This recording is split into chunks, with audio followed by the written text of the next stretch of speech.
I am Don Tess, better known as the Dawn of Beer. And I'm Em Sauter, better known as Pints and Panels. Welcome to episode 62 of the All About Beer podcast. Every 2 weeks, we talk with leading experts and take a deep dive into one topic in beer. This week on the show, we're going to talk about traveling for beer. So buckle your seatbelt, put your tray table and seat back in the upright position, and get ready for takeoff. But first, visit allaboutbeer.com and follow us on social media at allaboutbeer. And if you're feeling generous, please visit patreon.com/allaboutbeer to support this show and others. So Em, I know you like to travel a lot. I do. This is true. Why do you love traveling so much? I mean, I really like where the American beer scene has kind of exported itself. So like I was in South Africa drinking cold IPA. Yeah. Wow. Okay. Multiple cold IPAs, multiple breweries doing cold IPA in South Africa. So I think it's pretty unique that, like it's a very global language. What about you, Don? Yeah. No, I agree with that, but also, celebrating the differences in cultures. And you really don't get a sense of how diverse beer is and how diverse we are as people, unless you travel. I think Sure. that's why I love travel generally. So awesome. But before we get into the show, if you would like to help support the All About Beer podcast, please reach out to podcast@allaboutbeer.com. And speaking of supporting this show, here is a word from our sponsors. Attention brewers. Registration is now open for the 2025 Best of Craft Beer Awards. This is a BJCP sanctioned competition judged by fellow brewers and industry leaders. It uses a unique set of style guidelines that champions harmonious and dynamic beers. Held in beautiful Central Oregon, it's the third largest professional brewing competition in North America and is an opportunity to have your hard work evaluated and rewarded.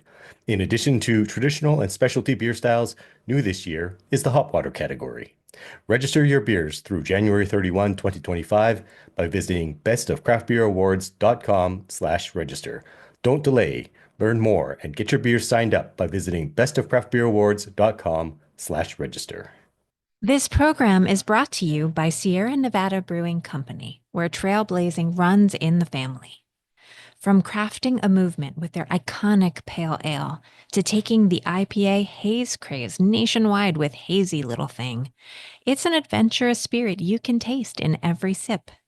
Find your next favorite beer wherever fine beverages are sold. With new brews for every season, there's always something to discover. Sierra Nevada Brewing Company. Still family-owned, operated, and argued over. Chris O'Leary is a beer writer and avid brewery traveler. He is the creator and editor of Brew York, a website that has covered beer in New York City since 2009. In his spare time, he travels to explore beer scenes in places around the world, and he has visited 3,626 different breweries. He keeps a database. Saarbrücken's a gritty coal town and not the first place that springs to mind when you think of German beer. But that's where Franz Hofer experienced a come-to-Jesus moment during his first year abroad. That first sip of Hefeweizen was an illumination, proof that there was more to life than Labatt's. Franz is an independent scholar and translator. At Cornell University, he wrote an award-winning PhD dissertation. But Franz is an award-winning beer writer as well, and is the person behind A Tempest in a Tankard, a blog dedicated to the history and culture of beer, and is also a beer judge, homebrewer, and seasoned beer traveler. When not writing or teaching, he enjoys hiking and cycling, especially when there's beer along the way. Welcome to the show, Chris and Franz. Thanks. Thanks for having me on. So, very easy question, first off. What do you like best about traveling? And maybe we'll start with Chris. For me, it's really about exploring new places and exploring new cultures. Before I even really found a passion in traveling for beer, I had a passion for travel, and it really just got me excited to be in a new place where things are kind of foreign to me, kind of unusual, and you know. I'm not one who travels to a place and reads a travel book that you pick up from a bookstore or something before the trip. I like to wing it a bit and try to experience new cultures as best as I can, seek it out myself, seek out little secrets, little things that are unique about a place that you might not get from a travel guide. Um, and with beer, it's been adding that element to it has made it such that I feel like the social lubricant that beer is makes it easier to meet new people, overcome language barriers even sometimes when I'm not feeling fully confident in my Spanish, for example, um, and um, and find out things about a place that I might not otherwise get from a sober person or the concierge at a hotel. So yeah, I think that's what made me get excited about traveling and continues to excite me to this day, especially as I travel further afield and um, find new places that might be have emerging beer cultures, Yeah. And find out the little secrets that make beer tick in a certain place. Yeah, I agree with all of that. Franz, same question. I think my answer is going to sound a little bit similar, but Yeah, that's valid. not to sound too cliche, but I really love how travel broadens my horizons and shifts my perspectives, especially when I get a chance to immerse myself in a different culture. And I've been very lucky over the course of my life that I've lived for a time in Switzerland. I've lived in Germany. I've lived in Austria, and I've also lived in France. And I also spent 7 years in Japan on and off. And to say that my time in Japan was life-changing, that would be a complete understatement. As a matter of fact, I've been to Japan for 15 years, and I'm planning to head over in late February for a friend's 50th birthday. Now, what I love about beer travel in particular is, I've spent a lot of time over the course of my life in places like, in particular in Germany and Austria. But beer travel really kind of forces me to get out into the, cities, towns, and parts of the countryside that I may never have visited if it weren't for maybe a particular brewery or maybe a particular beer style, like Zweigel, for example, or beer hike.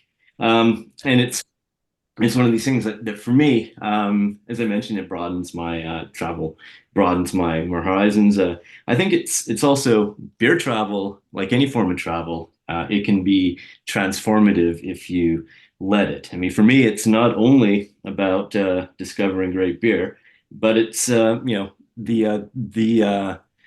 experiences that surround beer are as much part of it as anything else. And I think Chris touched on that as well.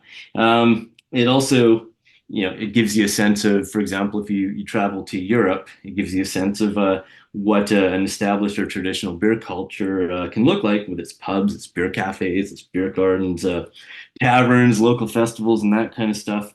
And beyond that, it's the wonderful people that you meet along the way. I've met, as probably all of you have in the course of your writing and research as well. I've met an incredible range of people, from brewers who've been very generous with their time to a host of fellow beer travelers, and just fascinating people, locals from all different walks of life, and all of this over a beer. And I just want to add one thing really quickly: is a particular form of beer travel that I really love to engage in is beer hiking. And what I love best about beer hiking is how this entire experience kind of brings you up close and personal with the culture of a region. And what's really sort of unique about beer hiking is you actually have to make the effort, literally have to make the effort to be there. And so you see all kinds of different local economies that keep the region going, from farming to forestry to small-scale logging and milling operations. You smell the smells of haying season, the heady aromas of alpine meadows in bloom. You meet the butchers and the bakers and the cheesemakers, all these folks who put the food on your table. And then you meet the families, of course, that have run breweries or taverns for generations. And so for me, I mean, that's, an added bonus, just being able to get out there and just really, moving yourself through a space rather than, much as I love train travel, just getting out there and doing that. Yeah, that's awesome. Well, Franz, it sounds like you're talking about an experience like beer hiking that really illustrates why travel for beer is worth the cost and effort. Chris, do you have a similar experience you'd like to share with us about, you know, any time that like you were like, oh wow, that was totally worth it? I The mean, time he met me.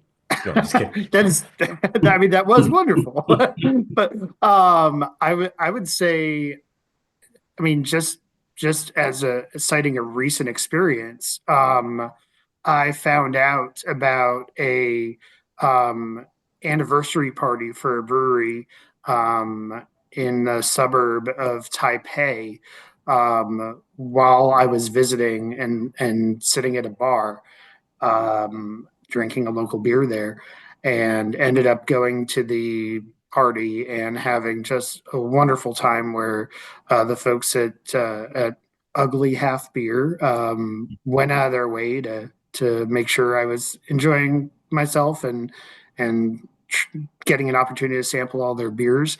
But I think what was also interesting about an experience like that is that it not only does it help you experience the culture that's local. So like I had just absolutely amazing Taiwanese food from like a pop-up right outside the anniversary party that they brought in.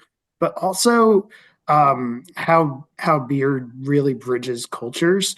And I think this is particularly true in emerging beer cultures that have emulated the American beer experience, where you end up feeling right at home, even though everyone around you is speaking Mandarin, because you're in a brewery setting that feels quite American. You're drinking a hazy triple IPA while you're talking to a brewer who has experience brewing in England and the US. So even though he is Taiwanese. So I think that the fact that American beer culture has been exported to a lot of places around the world has connected the tissue between my familiarity with American beer, but also trying to understand the local culture and the place that I'm visiting. That's awesome. Um, Franz, what is one place every beer lover should have on their bucket list? That's wow, that is it's a tough question. It's like asking who your favorite kid is. I don't have any kids, but still, it's one of those kinds of questions. I, for me, I can tell you about the one, excuse me, the one place that never ever gets old for me, and that's the Augustiner Bräustube in Salzburg, not to be confused with the Augustiner in Munich. I mean, for me, there's just something about the whole ritual of visiting the place. I mean, Yeah. if any of you have ever been there, I have been there. Okay, Yep. excellent. It's such a wonderful place. You start climbing up this little rise, and right across from this old Romanesque church, you open the heavy doors. You pass down these stone stairs past statues of Saint Augustine and all sorts of religious iconography. All the while, the murmur of conversation downstairs is growing, and that with every step down, it's heightening my own anticipation. And then once you get down there, before you even get into the beer halls, there's all these little stalls outside the beer halls that sell everything from fresh pretzels and Weckerl, which is a kind of bread roll, to the Leberkäse, Krustenbraten, which is a sort of a crusted roasted pork dish, which is super tasty, potato salad, Liptauer, which is a kind of spread, There's even a stall that sells just shredded radishes and hard-boiled eggs. So that's pretty cool too. Yeah. So, as I'm wandering through there, I'm sort of taking note of what I'm going to eat. But then you've got to find your place in the beer hall. I prefer the main one, the one that's lined with all the plaques for the various clubs and associations that use the place for their weekly or monthly Stammtisch. So Stammtisch is kind of a locals table. In smaller places, it's only reserved for locals, but in a place like the Augustine Bräustube, they rotate. So you find your spot, and then you head out, and there's an entire wall of ceramic mugs, and so you kind of choose your weapon, so to speak. You bring it over to this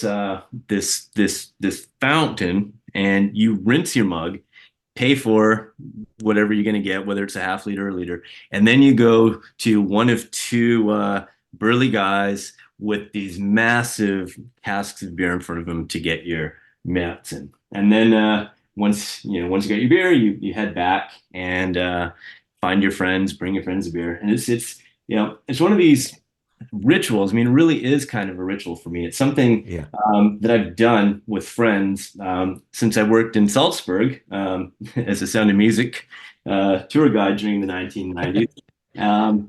It's also the first ever beer garden. I forgot to mention the beer garden. It's a wonderful beer garden too. It's the first beer garden I ever visited, and I did that with my parents and my brother in 1990 on a super hot day that resulted in a thunderstorm with a downpour, and it took 10 minutes for the rain to get through the canopy of these chestnut leaves. It was just wonderful.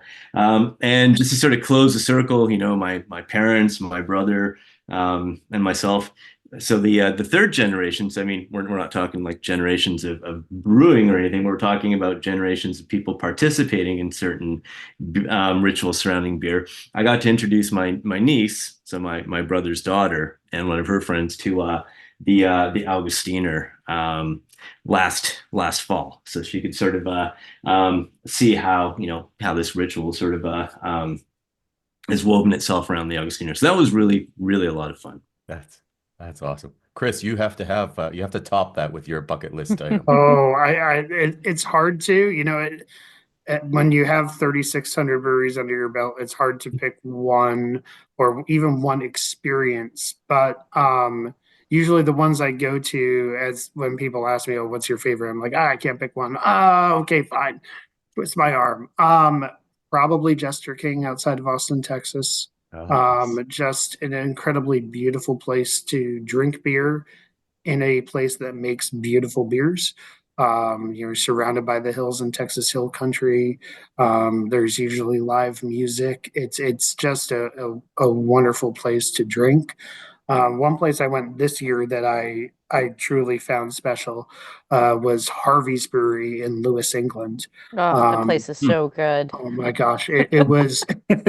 I'm glad you share that. It really is truly special, and it's an historic place. It really shows its age, but in a good way. The beer is still, very traditional. The brewer who is showing us around, he's been the head brewer there for my entire life, which is kind of incredible to think about. And just the experience of walking into their hop room and seeing where everything's just labeled from, the county they're in, or an adjacent county. They're still making beer very traditionally and respecting the local agriculture as well, even as they modernize and brew beers with people with breweries like De La Seine in Brussels. So that one, those two really stand out as special places. Now, Chester King was my 1,000th brewery, so I knew ahead of time what I was getting into. It was like I planned it to be a milestone because I knew how special it was. But Harvey's was just, I had a lot of friends in London who told me, "Oh, you have to go there. You have to experience it." And Miles showed you the picture of him mashing in with the Queen. Oh, of course. He said it was. Miles said it was that she was his favorite assistant brewer. So, and there's also a second picture in the fermentation room of Prince Philip um, lurking in the background, which is kind of creepy. So, Um, Franz, right before we take our break, what's a lesser known beer destination you wish that more beer lovers would visit? Is there something that you're like, man, why don't people come here? Like, this is amazing. How much time do you have? I've got make it a little snappy, but I mean, just think of one off the top of your. I'm sure you have a myriad Oh, of locations. I've got tons. I've got tons. What I'm going to do is I'm going to do something that's a little bit of a curveball. I mean, we could talk about hidden gems off the beaten track all night. I mean, there's Degar in Bruges, for example, which is literally a hidden gem. If anyone has ever been there, it's a bit of a pain in the ass to find. Well, nowadays it's a little easier, but back in the day, it certainly was not. But I'm gonna again just maybe just throw something out there that's maybe a little bit different, and that's Bamberg. So you might be thinking, why Bamberg? Well, I mean, Bamberg, as you all know, is very well served by its iconic Rauchbier breweries like Schlenkerla and Spezial, and has a number of other really awesome breweries like Klosterbräu and Käsemann's, Maasbräu, Greifenklau, Fessler, and all these things.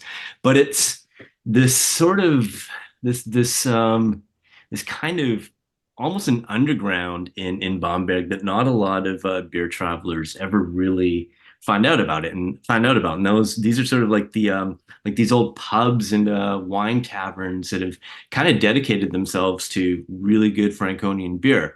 One of which is Weinstube Pizzini. Another one is Das Pelikan. Another one is Galerie am Stephansberg, which is just up the hill. And last but not least is a place called Catsweasel's Castle, which is basically hiding out in plain view about 200 meters down the road from Spezial. I mean, it's the kind of place where, I mean, it's wonderful inside. They have a great beer list. I must have walked past that place dozens of times in the past in the past decades, and it wasn't until just this this past when was October, when Christian Fiedler, who wrote a book about Bamberg and the history of brewing in Bamberg, told me about the place and told me where it was. And so I was like, he's like, don't worry if you've never seen it before. No one ever sees it. So sure as hell I was walking along, walked past it, and had to basically double back. And there it was, just a very, very faint little sign in the on the window saying Kotzwiesel's Castle, and we went in, and it was awesome. So that's sort of the one place that that people should maybe head to if they're in Bamberg. Yeah, Like that. Nice. Chris, same question before we break do a mid break. Queenstown, New Zealand. It is one of the most beautiful places I've ever been on Earth. And it seems like any place that is around a lake, surrounded by mountains, and obsessed with outdoor culture has great beer. It's been my experience no matter where I've been in the world, whether I've been in Switzerland or Austria or Lake Tahoe in California. It really doesn't matter where. It just seems that those two experiences go hand in hand. And it really wasn't just one brewery in particular that stands out there. It's really about just the culture of hiking or skiing and having beers right afterwards, and places like one of the most beautiful brewery views I've had from a tap room is at a place called Altitude Brewing. It's right there up the road in Wanaka. There's Rhyme and Reason, which I really liked. Canyon Brewing, which true to its name is quite literally in a canyon. In fact, it's a pull-off point for whitewater rafting as well. It's just a really special place where you can reward yourself at the end of the day. And it is quite literally, on the far reaches of the planet relative to where most of the most of the world lives. So, yeah, it was truly special, and I'm really grateful I got there and hope I can get there again. Awesome. Well, we'll be right back after this word from our sponsors. This program is brought to you by Sierra Nevada Brewing Company, where trailblazing runs in the family. From crafting a movement with their iconic pale ale to taking the IPA haze craze nationwide with Hazy Little Thing, it's an adventurous spirit you can taste in every sip. Find your next favorite beer wherever fine beverages are sold. With new brews for every season, there's always something to discover. Sierra Nevada Brewing Company, still family-owned, operated, and argued over. Attention brewers, registration is now open for the 2025 Best of Craft Beer Awards. This is a BJCP sanctioned competition judged by fellow brewers and industry leaders. It uses a unique set of style guidelines that champions harmonious and dynamic beers. Held in beautiful Central Oregon, it's the third largest professional brewing competition in North America and is an opportunity to have your hard work evaluated and rewarded. In addition to traditional and specialty beer styles, new this year is the hop water category. Register your beers through January 31, 2025 by visiting bestofcraftbeerawards.com/register. Don't delay. Learn more and get your beers signed up by visiting bestofcraftbeerawards.com/register. And we're back. So we talked about great places to go, but how can people do what you guys are doing? What practical advice would you give to a beer lover wanting to travel for beer? Franz? Practical advice. Yes.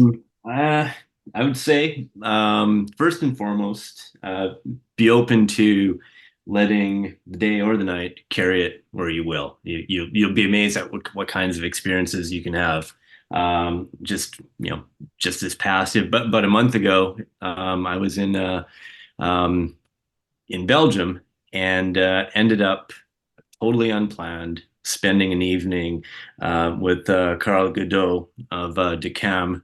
It's a goose blendery it's in the Pajottenland, not too far from Brussels, but totally unplanned. He pulled lambic, 3-year-old lambic, straight out of the footer for us. He said he was going to be blending it tomorrow with other beers. So I mean, it's if you're kind of on a fixed schedule, you're not going to be able to have those kind of. That's a very good answer. Yeah, and another thing I would say is and especially if you're traveling alone, don't be shy. I know as North Americans, it's a little bit hard when you're over in Europe. There's a lot of more or less like if you're in a beer garden or a beer hall, there's no such thing as a 2-seater table. So you're gonna have to get in there and you're gonna have to meet people. And the thing, to kind of get you over that hump is just to realize that they want to hear your story too. They're really interested in hearing why you're there in that little village in Franconia, Switzerland, and what sort of what brings someone from Canada all the way out to a 20-kilometer walk from the nearest train station. Another thing that I would say is, and the last thing I would say is, leave time for other things that a city or a region offers. I mean, the beer obviously is important. That's why we go. That's why we go on beer. That's why we go beer traveling. But it's even though this podcast called All About Beer, all about beer. It's not always just all about. So I'd say leave like whatever your interests are. Leave some time to go visit the museums. If whether you're religious or not, leave some time to go visit the churches. I mean, the architecture in Europe is absolutely stunning.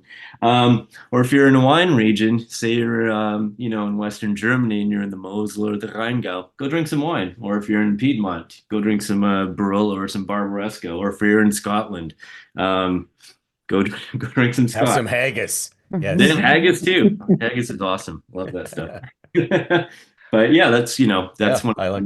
Just These are great answers. Chris, do you have anything to add to that?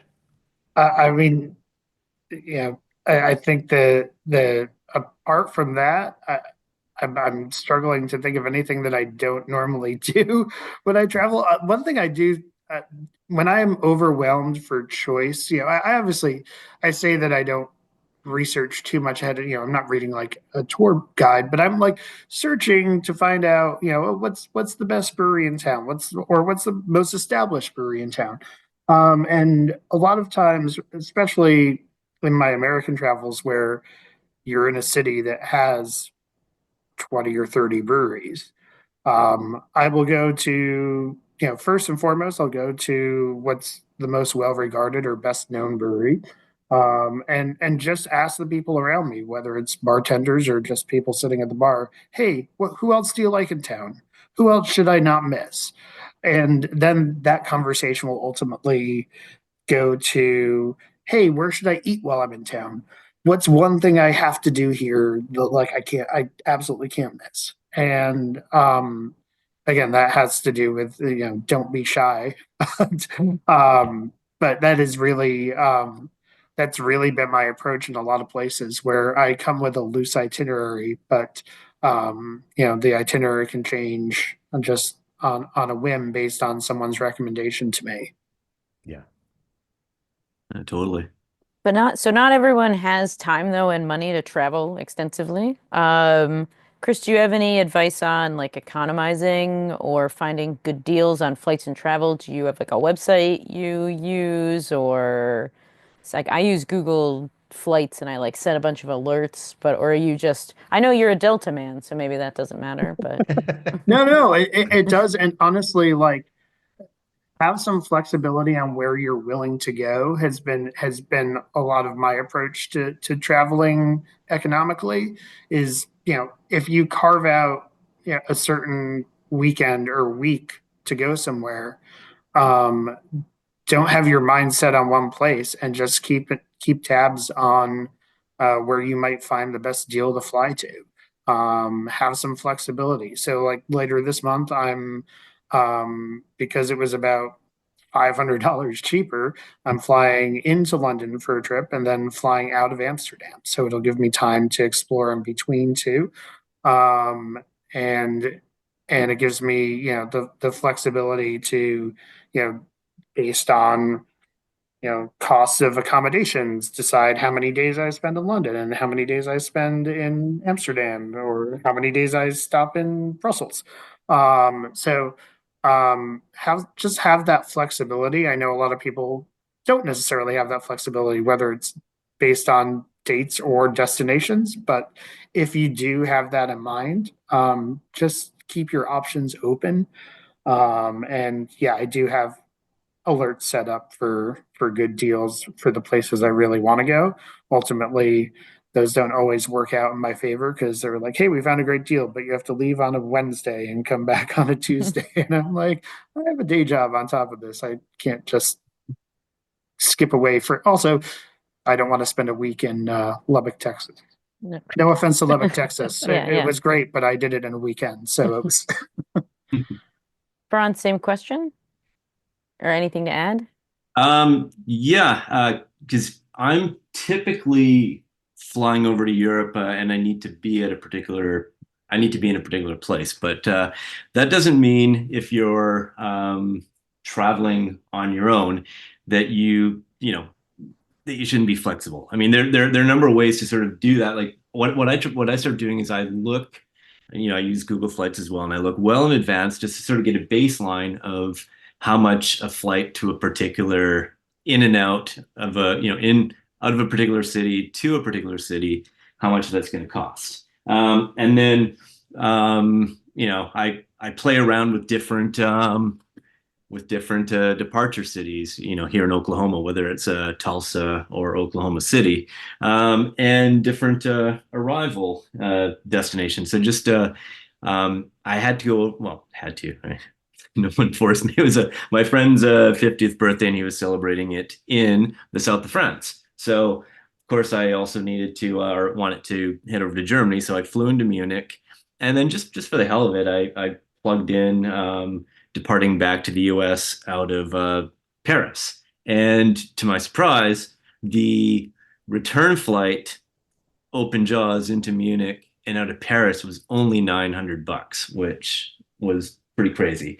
Same thing happened in the fall of 2023. Uh, the uh, the return flight in and out of Vienna, where I teach every semester, I just was not going to pay $2,500. So I ended up finding a flight into Munich, which is only 4 hours away by train, and then out of Vienna later. And another thing I would add is, once you're on the ground in Europe, keep your, like, basically make use of all the local transportation deals. So, for example, if you're in Germany, the various tickets for the Bundesländer, these are the states in Germany, they all have their ticket that's valid for an entire day, and it might cost you maybe 30 euros. In Austria, they have something called a Vortagskarte, which will give you half price off of train travel, and it basically pays for itself. It's 66 euros, and it basically pays for yourself after your first trip. And if you have the wherewithal to figure out the Deutsche Bahn system, what you can also do is you can get the Deutschland ticket, which up until January 1st was 49 euros per month. It's a subscription service. They raised it to 58 euros, but man, that saves you a ton of money, and you can cancel it at any time, provided you cancel it before the 10th of a given month. Now, as for hotels, just very quickly, what I'll say is I sort of get a lay of the land with a site like Booking.com, but contact the hotels or the B&Bs directly. They are more than willing, because they have to pay fees to Booking.com or Kayak or whatever. So they're unless Booking.com is running a huge deal or something, they're more than happy to give you a way better rate than you're going to find on Booking.com. So that's something to keep in mind. Another thing that I do, and this is, if you have the flexibility, and I tend to, I'm this sort of like schizophrenic mix of someone who overplans things and then completely wings it. So sometimes I'll be going somewhere and I haven't booked a hotel, and I'll just wait, because basically a lot of hotels have these cancellation policies where you'll get a certain kind of refund, full refund, half refund, anywhere between 72 hours and 24 hours out. So if you're willing to wait and you don't, it's not going to be the end of your trip or anything, and you're not traveling with a big group, if you just wait a little bit, you'll notice that there are a lot more hotels available, and they're a lot cheaper. But it does come with its risks, in that you could end up without a place to stay for a given evening. So that all depends on your comfort level. Can I have Chris, one more thing there? Sorry, yes, please. I was just going to say, I know we talk a lot about international travel, and even domestic travel can be long haul and can require a lot of planning. But don't overlook your local destinations that are, a drive or a train ride away. Especially, I'm very grateful to be in the Northeast, where I can hop on a train and go to Philadelphia, which has an incredible beer scene. I can take the train up to Albany, which has a burgeoning beer scene. Baltimore, DC, if you're out on the West Coast, and can get away to another destination in California or the Pacific Northwest. A lot of those options are a train ride away, or a multi-hour drive even. So keep your options open. But if you're looking to experience a unique beer scene economically, there's often a lot out there in your own backyard that you just might not have discovered. Yeah, I think that's very good advice. Chris, while you're talking, do you have any advice on pacing and food to ensure sobriety? I mean, you're tasting beer all day, right? Look, I've made a couple of mistakes in my beer travel. There's definitely been a couple breweries where things are fuzzy. Usually, I've been with friends too, who will remind me of that many times over. There's one in particular in Denver that a very good friend of mine constantly reminds me that, oh, you don't remember your first visit here, do you? I'm like, I do, but it was fuzzy. So I if I'm visiting multiple breweries in a day, I generally try to pace myself in a couple of ways. One, um, experiencing, the beer, you don't want to just go full in on a pint if it's the first time you've been to a place. So smaller pours are always a great experience. I don't normally do flights of beer, but I really appreciate breweries that give you the option of a half pint or something like that, so you can really experience the beer without feeling like you're not giving it enough of your time and attention. Um, I try to eat as much as possible. That sounds like I'm just gorging on food all day, but just I try to, at every opportunity that I have to eat something, I will. Sometimes it's just having an appetizer at, three different places across an afternoon. Sometimes it's just making sure I have a big meal at the first place and start early. And pacing out your visits with a bit of distance and time between them. It may not be as bucolic a walk as one in Bavaria, but just seeing that there's a 20 to 25-minute walk from one brewery in a uh, bland industrial park to another is a nice way to break things up, burn some calories, stay active, and space out your brewery visits as well. So Yeah. I really enjoy doing that. I've had 5 brewery days where I've gotten in 30,000 steps. It's also a great way if those breweries are in places that are scenic, um, to experience a city, see a neighborhood, do something in between, so you're just not entirely focused on beer. Right. Right. Franz, anything to add? Um, First of all, did you really ask about ensuring sobriety? I think the question is more about how not to get too drunk. Yep. But I want to go back to hotels for a moment, Oh. and I'm gonna hotels and food. So it sort of adds to what Chris just said. So I always try to book a hotel or a B&B that has a breakfast buffet, provided it's reasonably priced, and it usually is. For me, reasonably priced means it's included in the price, or it's under 15 euros. And I just can't really, I can't really emphasize enough just how important it is to have a hearty breakfast. And also, when you're at these breakfast buffets, no one is going to look askance at you if you liberate a pretzel or an apple to bring along for later in the day.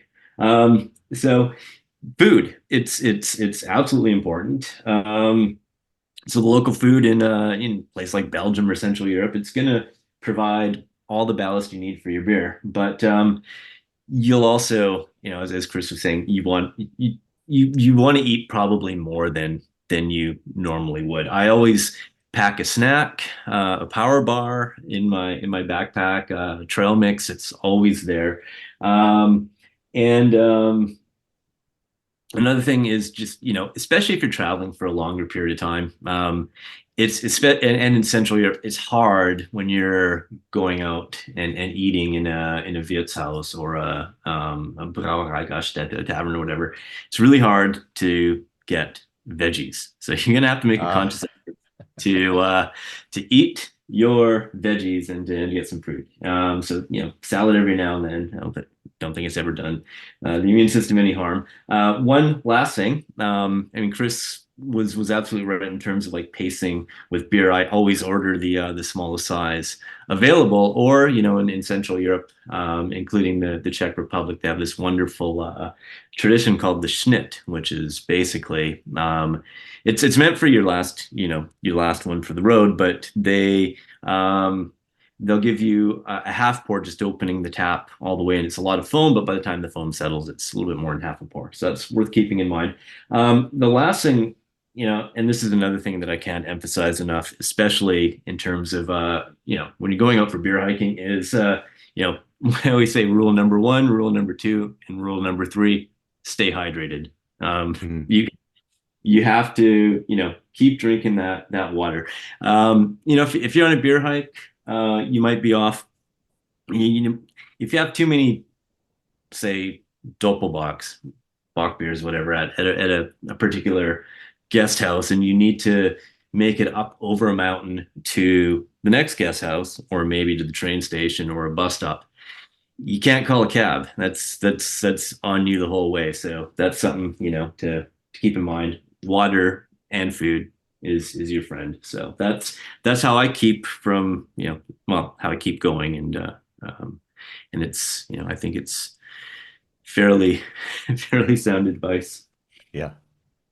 So, last question, and quite quickly, like in a very like couple of sentences, do you guys bring beer home? Is that a good idea? And do you have any packing advice? And Chris, I'll start with you. Ooh, it's kind of funny. I literally have a can of beer in my hand that I took home for my last trip. Nice. A Live Oak Pills from my trip to Austin, Texas last week. I love Um, it. it's a great It's beer. good stuff. So, uh, the great thing about bringing beer home has been that cans have become prevalent across, a great chunk of the world, actually.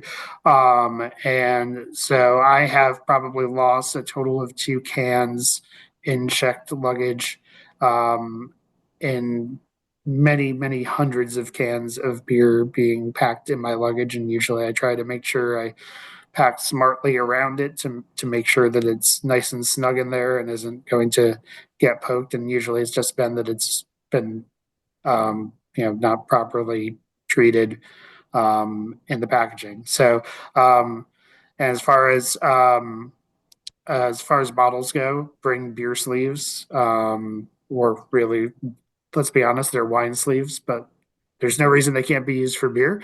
And again, pack those smartly.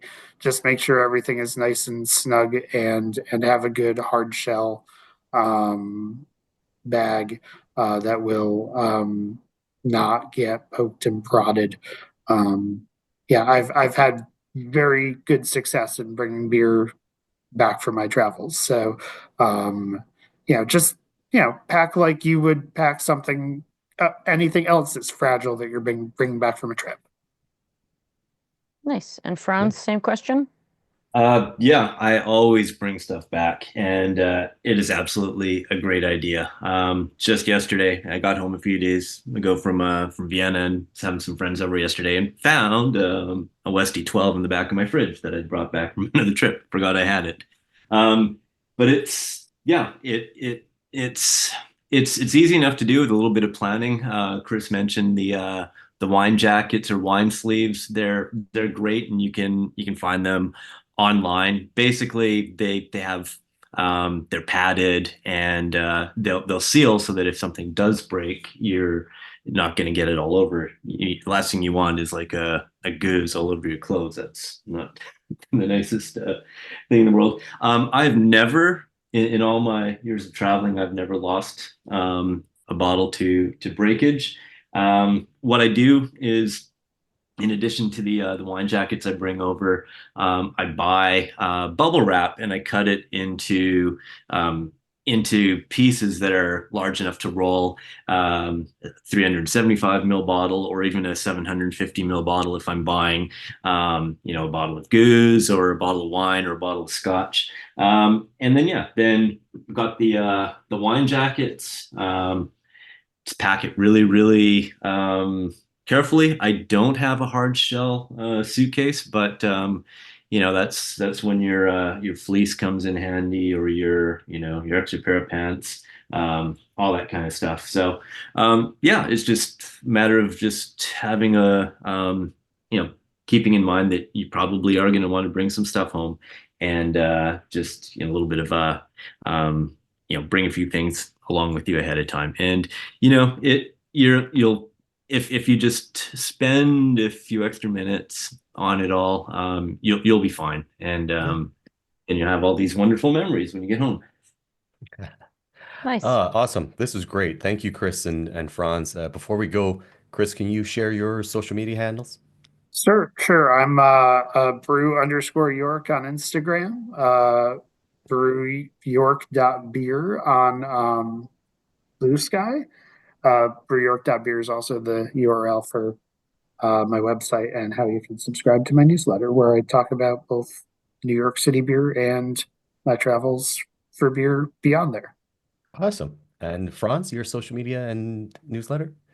My blog is called A Tempest in a Tankard, and if you Google that, you'll probably find it.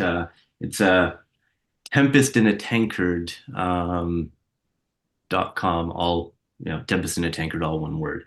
When you're there, on the top part of the menu, you'll find a button to subscribe to my newsletter, and that's I started my newsletter up a couple years ago, and it's where I write about things that I maybe wouldn't normally write about on my blog.